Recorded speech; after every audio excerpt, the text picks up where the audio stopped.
Hello everybody, socalthero here. Welcome back to another video of American Truck Simulator. In this one, we're going to be continuing our Nebraska journey here, checking it out. We're actually coming up to a propane facility, it looks like. I thought these were just silos, but I'm picking up propane today, so... ooh, yield for railroad crossing. I don't see any trains, so we're going to just blow through it as quick as we can so we don't get stuck there. But I'm picking up propane and taking it to northwestern Nebraska to a city called Chadron, I guess. I'm probably saying that wrong, like I always say. Oh, I guess we're not turning here. Turning up here a little ways. I thought that's where we turn in. Turn left. Vortex truck loading. Okay, so it's over here. Get ready to turn left.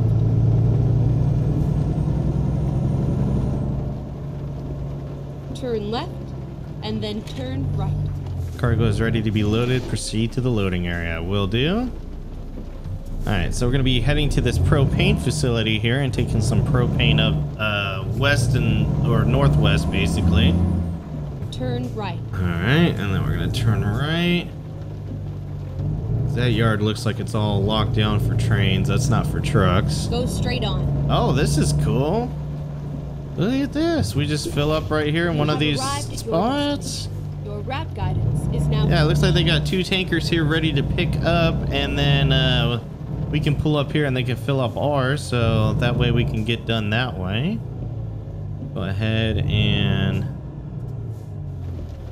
Yep, perfect. All right, let's go ahead and let them start putting the cargo in, or filling us with propane, basically. I did forget to mention too that we are in Lincoln, Nebraska. Okay, I had to drive over from where we were last time because I wanted to do something with my... Make a U-turn. Yeah, we're making a U-turn as best we can here. I gotta look out at this mirror though to make sure I'm not gonna get hit by anything or hit these cinder block wall things here too. There we go. So we went and picked up a new truck. We are driving the Volvo V&L. That's what you guys saw in the screenshot for this video. Driving a nice red one today. I wanted to change up the colors on trucks I've been driving lately, so decided to drive a red one.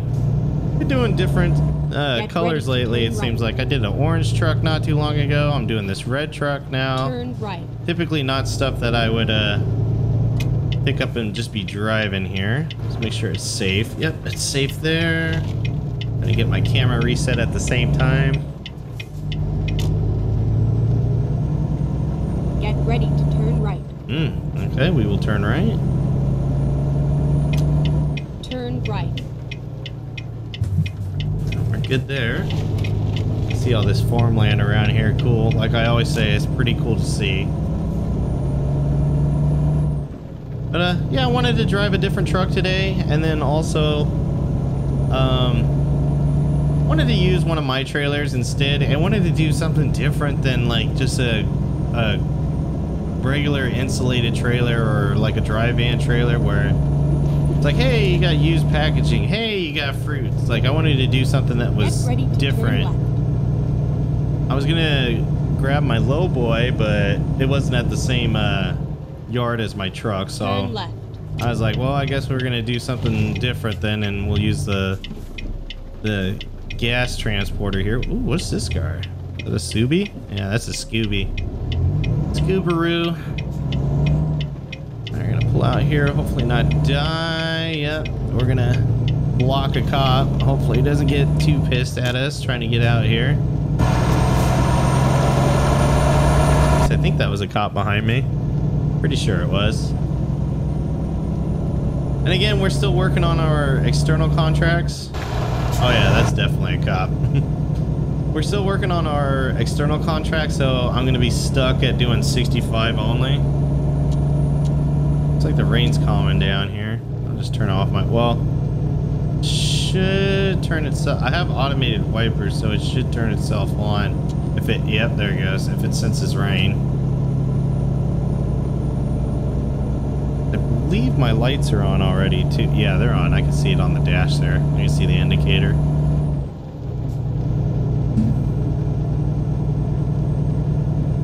But yeah, I wanted to do a different kind of run today. Wanted to use a different trailer, and it's not always guaranteed when you're looking at the external contracts where you don't take your trailer, but you pick up a trailer. It's not always guaranteed that you get something like unique and cool. Especially for shorter runs like this. Like, this isn't a short run by any means. They take like 20 or 30 minutes. But typically, I'll do the run that goes across the entire map if I'm like really pinching for money. I'll go, okay, let's do a run from like the southern part of Texas. I gotta get over here. Sorry, car. I'll do from the most southern part of Texas all the way up to Washington State, just so I can earn a lot of money and be able to buy whatever it is I'm trying to buy at the time. Usually I'll make enough to be able to, like, 1 or 2 of those runs I'll be able to buy a truck and be able to fix it up to my liking, but I haven't had to do that for a little while since I've been doing these smaller runs, and I haven't been buying any trucks lately. I haven't seen any on the Steam Workshop, but to be frank, I haven't been looking for any either, any new modded trucks on there, so I need to take a look at that and see if there's anything in there or on there that piques my interest and maybe want to try out here. I know people are gonna already say should check out like John Ruta's stuff. I have some of his stuff from 4, the most recent update, and I just, to be honest, I don't have the best. It's not a knock against him or his work or anything like that, but for me with my PC setup, I don't have the best of luck with his mods. I'll get crashing, I get game stutters, game freezes. So I mean, is the stuff cool? Yes. Would I love to have it? Absolutely. But if it's gonna impact my game to where it's stuttering or it's giving me like drop frames because either my game can't handle it or my PC can't handle it, I'm gonna have to regretfully pass on downloading that mod or purchasing that mod and trying it out. Because don't get me wrong, his stuff is really cool, and the stuff I've used before has been really neat to see. It's very detail oriented. Like, he does not leave a detail untouched if you want to add things to a truck. It seems like there's new stuff that I never knew was even a thing that gets added to the trucks all the time. I'm like, oh wow, the game's able to do that. Oh, I guess it is now. And look at this, he did this. So, oh, this is new. Or I didn't even know this was a thing on trucks, but apparently it is. Like, that's how detailed his mods are. It's just, I don't know what it is with my game or my PC. It can't handle it without giving me frame drops and stutters. So unfortunately, I hate to say it, but I can't use his stuff. I mean, on top of that too, another person that I used to use his mods and I can't use anymore. This truck's, oh, my lane thing actually helped me out there. I'm looking now. That was pretty cool. Let me know that there's another vehicle in my blind spot. That already paid for itself. That was pretty cool to have on this truck. But the other person, I forget his name, but he's most known for like the AI traffic mods. Like, he has like real life cars driving around, and there's a variety to them. So like, you'll see Mustangs, F-150s, GMC Sierras, the Subaru Evos, older cars like Fastback Mustang, Eldorados, El Caminos. Like, you see all kinds of different vehicle models in here, and I can't think of what his name is off the top of my head, but I haven't used his mods for a while too, just because I was getting the same thing. I would be in a city and it would just be stutter nation. It would be constantly just stuttering through the city, and again, I don't know what it is with my system, but it does not like it.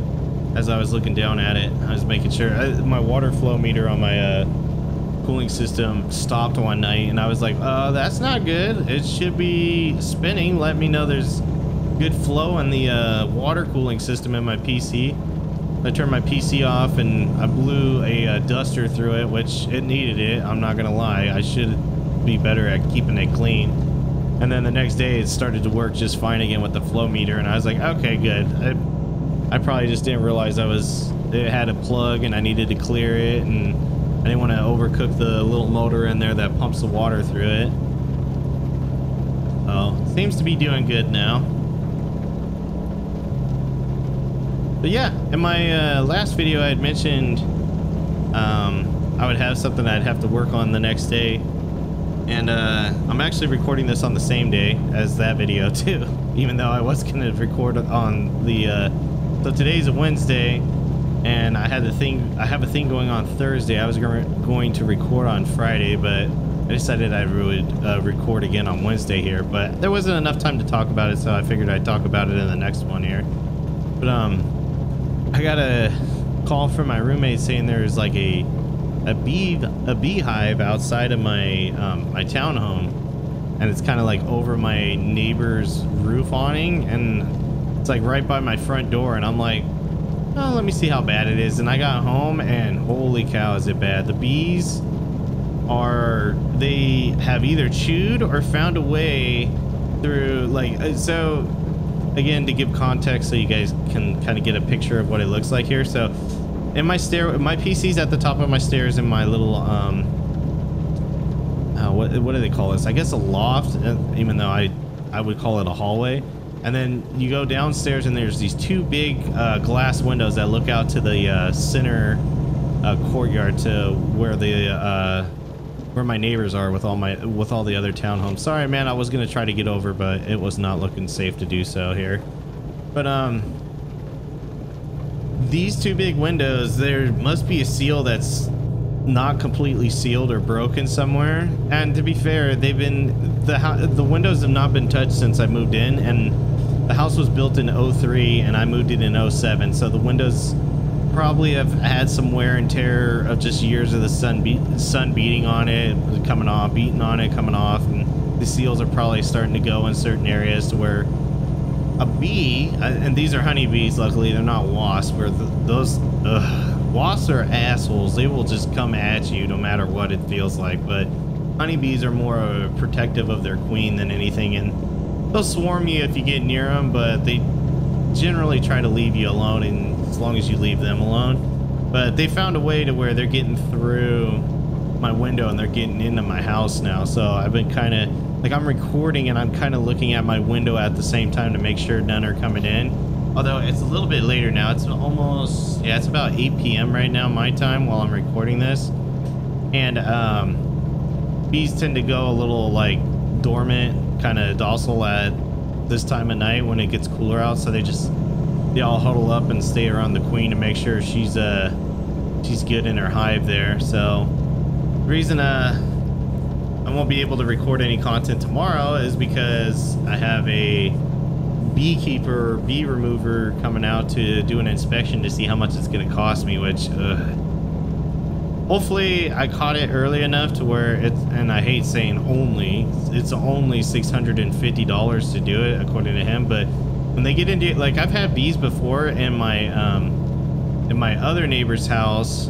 They were in his drywall and they had to cut through his drywall, and it costed about $1,800 to $2,000 in doing that and then patching it up. I was just like, good God, that's ridiculous.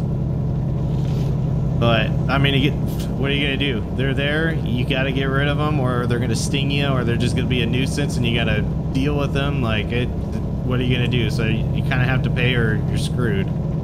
So I'm hoping I got these ones early enough to where I'm not gonna have to pay an arm and a leg. $650 is still an arm and a leg in today's economy. It's pretty hard as it is right now, but oh, gotta pull into a weigh station here. We'll get to see how much our propane weighs with our truck and trailer too. That'll be cool. Curious to see how much propane gas weighs. Never mind. I'll find a new route. Never mind. I will find a new route. Sounds so pissed when you do that. It's like, fine.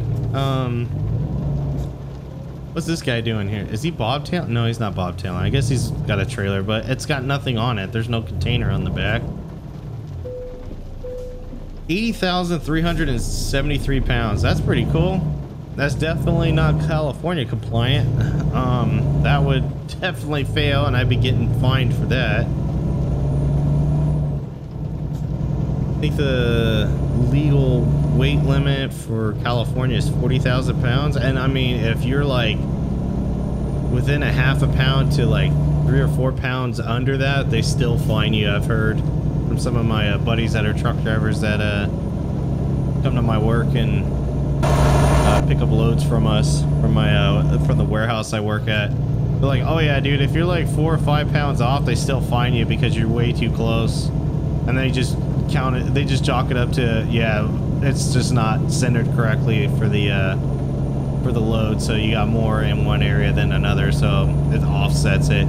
It's some of the excuses they've been told. I'm just like, wow, well that sucks. And it sucks because that they either have to pay or the company has to pay out of their pocket, and we don't pay, but we're a little more mindful of it now because it's been brought to our attention, and I don't want to see somebody get fined for helping us out, taking a trailer of a product away for us to a customer. And I mean, to be honest, like the stuff we ship is not light. Like I get asked this, and I guess not everybody catches all the, well, not all, but a few of the backdated videos. I mean, if you want to know more about me, check my older videos, because I definitely have commented on this stuff a few times. But if you don't want to, people will ask me all the time, what do I do for work? I work for a warehouse, or I work in a warehouse for a printer company, like a paper printing company near me in the Inland Empire here. And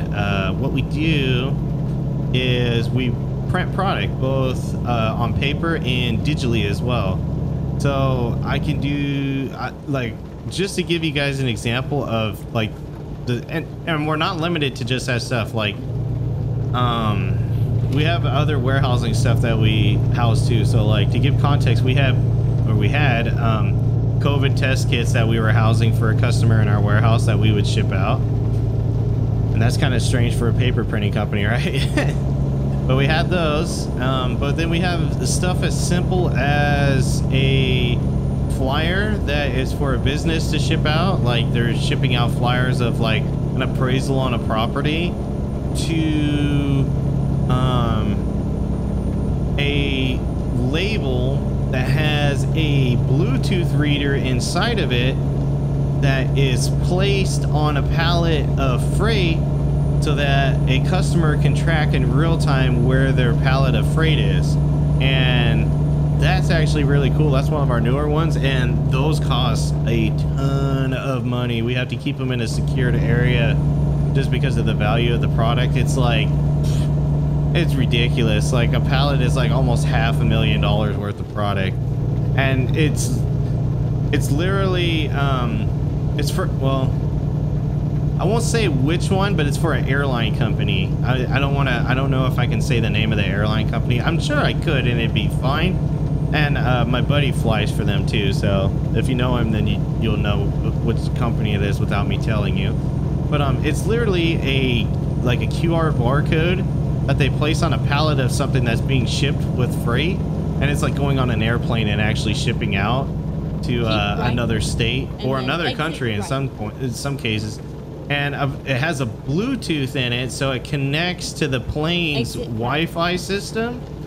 And then that Wi-Fi system projects a signal so that if somebody wanted to track their package with their pallet, and then turn with a tracking number, it'll give them a real-time live feed of where it's at. Right. So like I could be shipping something from California to New York City, and if I have the tracking number and the Bluetooth's hooked up to it, I can go on the website and track it, and it'll be like, oh yeah, it's in the air, it's at 30,000 feet or whatever, and it's flying over, well, hell, it's flying over Nebraska right now.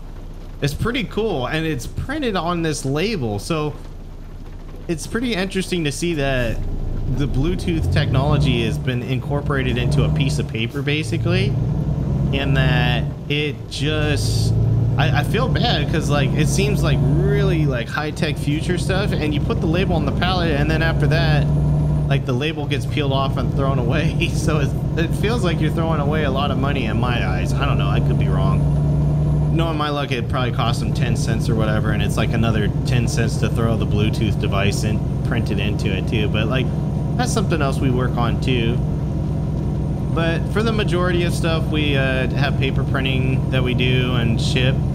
So I work at a business that does that. I work in their warehouse. I am a what is called a crewing coordinator. It's like a lead, but my supervisor is also my manager, so I'm technically the supervisor too.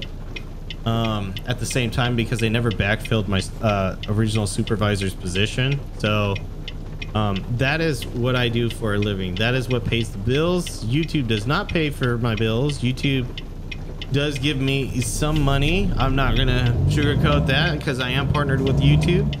Based on your viewership and engagement and how a video does, I get paid off of that. It's not as much as people would think, I'm sure, because most people think, oh, you make like a ton of money doing this. No, not at all. There's not enough to even cover any part of my pay for one of my one of my paychecks working 2 weeks. At least not yet. Who knows? Maybe YouTube will one day. Maybe it'll grow that much. I don't know. But yeah, I'm not saying I don't make money from YouTube. I do make money from YouTube, but that money usually goes back into things for YouTube. Like, it'll go into the purchase of a video game to record with. It'll go into equipment like my microphone or my soundboard here, my Go XLR that I use, stuff like that. Just like things to get back into the channel to make the channel grow. I try to keep those funds separated from like my bills, my everyday bills, so that way I'm not relying solely on that, and it's going back into what I'm investing it into, or what I'm getting it from. Basically, what I get the money from, I try to reinvest back into. The best way to describe it. But get ready to turn it's getting dark. I better. Yeah, my lights are on. It just didn't seem like they were on, I guess. I'm gonna be turning left here. What's the lights? Oh, just because it's a stop sign, and looks like traffic doesn't really slow down here, so we got to be careful as there's a car coming this way. Ooh, a lot of cornfields out here. This is cool. But yeah, I'm not trying to say I don't make any money from YouTube. I do make money from YouTube. It's not something you could live off of, that's for sure, especially in Joe Biden's economy right now. And yes, I intentionally said that. You can hate me all you want for it, but it is what it is. Just how I feel. I have an opinion, you have an opinion. They could be the same, they could be different. The great part about it is at the end of the day, we have ours. Don't have to try to convert others to the other side, and yeah, we can go about living our lives and enjoying what life has to offer, basically.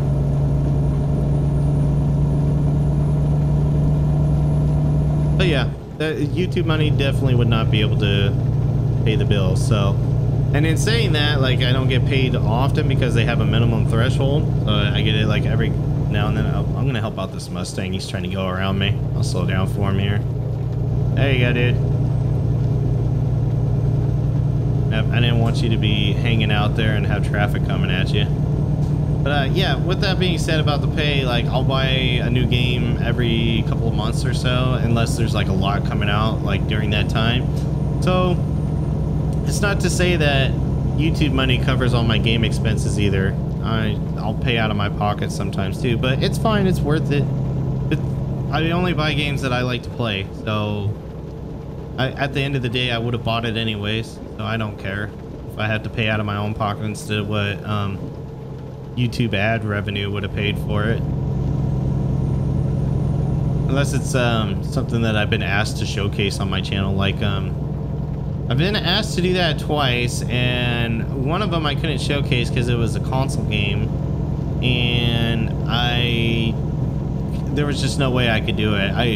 It would be poor quality, and I did not want to do it with that type of quality. But there's that game, and then the other game is Autobahn Police Simulator 3, which, as of this recording, I'm happy to say I've actually went back to the game, which you'll probably see it already by the time this video comes out. I've went back to the game and started playing the game again, and I actually finished the game, and I finished the DLC, which was originally what they asked me to do, was to play and review the DLC and show you guys and give my feedback, which I don't know if that video will be out by the time this video is, but if it is, great. If not, expect that coming on a future Thursday episode.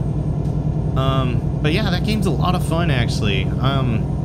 I was pleasantly surprised once I got back into it, how much you can do in the game, and how much you could just like kind of click around and like do different things and kind of, I don't want to say waste time, but like enjoy the game basically, and kind of I hate saying wasting time because people think that's a bad thing. It's not a bad thing. It's a good thing in some instances, which is the case here. Like, I'll get lost in playing the game, and before I know it, I'm like, oh wow, it's that late already? Like, oh, I need to pack it up and go to bed here. Which, another thing too about that game that's pretty cool, and I mentioned it in that series, is I happened to look and I noticed that they were in the process of making a highway patrol simulator, which I guess is the American version of it. And the little showcase preview video I saw, keep right, it looked like a older Crown Victoria with a CHP seal on the side of it. I was like, oh, this is gonna be cool. So might be picking that up, or they might be sending it to me and asking me to showcase it to you guys. We'll see here. Hopefully I'm still in their good graces, and if not, that's cool. I'm still looking at it, and we'll probably pick it up and then we'll check it out either way. But yeah, that'll be pretty neat to see the American version of it.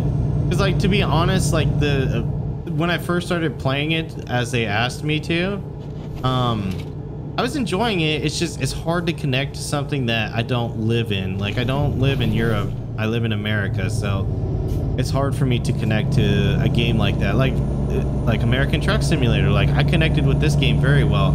I used to watch Bugs and Jeff and Zach play Euro Truck Simulator, and I was like, that looks like fun, but one, I've never really been into trucks before, and two, I don't really have a desire to drive a truck across Europe. But as soon as I heard that American Truck Simulator was a thing, I was like, oh, this will be cool. And then when I started to see into it more, I was like, okay, yeah, I would look forward to getting that when I can get some money. And then, as I said in a few videos back, I got lucky and I won it on a Twitch streamer's stream one night. Totally not expecting to win it, and I ended up winning it. But again, I gave him whatever it costs for the game, so that way he could go straight on. He could share the love and get it to somebody else that's been more of a valued viewer of his and probably was more deserving of it than me. And it's starting to get dark. Oh, and this lane's ending, so I got to get back. It's starting to get dark here. What time were we expected to get in? 9:41 p.m. So we got about an hour left to get there. So the sun is obviously gone down and is starting to set, but it'll probably be dark by the time we get to where we're going. But it's been pretty great so far. We just drove pretty much entirely through the center of Nebraska. I'll still have to make a delivery to Lincoln, Nebraska. Just because I picked up from there doesn't mean that I'll get the achievement twice, because this city I'm delivering to, I've never delivered to before either, so I'm gonna have to do a delivery to Lincoln at some point too, but we'll see. I'm thinking the next one I do, and if I record it, I don't know. I probably won't, but I said that last time too. Will be to Omaha, Nebraska, but we'll see. I need to kind of keep running. I've been through the center of the state already, and I was lucky it was enough mileage to complete the quest, because you had to go at least 100 miles for each delivery. So I have this feeling I'm going to have to go across the state each time now to get the cities along the western side of the state and the eastern side of the state. We are just coasting down this hill right now. Did I get a... Oh yeah, I did get a screenshot. Okay, I was trying to think about that. I was like, did I get a screenshot today already or no? And with... I mean, this was a few updates ago, but with the ATS update, being able to change the time of day for the screenshot now has been really a lifesaver too. So that way I'm not taking a screen. Like, it's hard for you guys to watch this at night on a cell phone when it's night in the game, because like I understand black is kind of dull and hard to pick up like other textures and whatnot through a cell phone screen.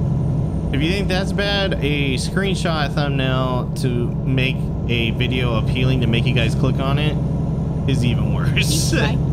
And then continue straight on. It's like looking at a black blob. It's like, well, I don't want to watch that video because it's not very eye-catching, as most thumbnails need to be here. Go straight on. All right, we are in Chadron. Chadron. I don't know. I'm sure somebody will tell me. And I appreciate you telling me because I like to learn new things all the time. Okay, so we are going to the gas station right across the street next to the Taco Kingdom here. We'll go grab some tacos after our delivery here.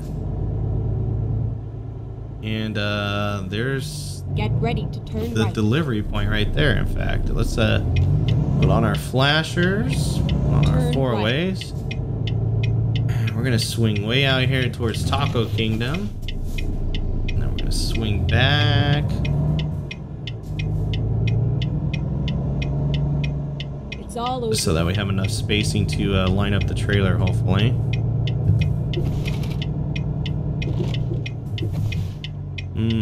I don't know. I don't think we did it. Let's see here. Oh yeah, definitely not. Trailer's still crooked. Okay.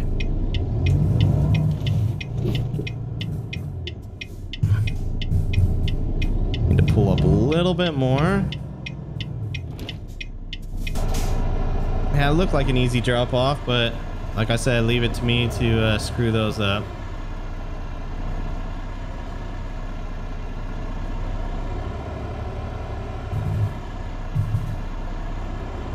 I think if you're halfway in it, they still will let you have it. Oh, yep, there we go. All right, let's go ahead and set our parking brake. We can turn off our flashers. We'll leave our lights on just so we have parking lights here. And let's get out and take a look. And yeah, we are looking pretty good there. We can start unloading the propane right here.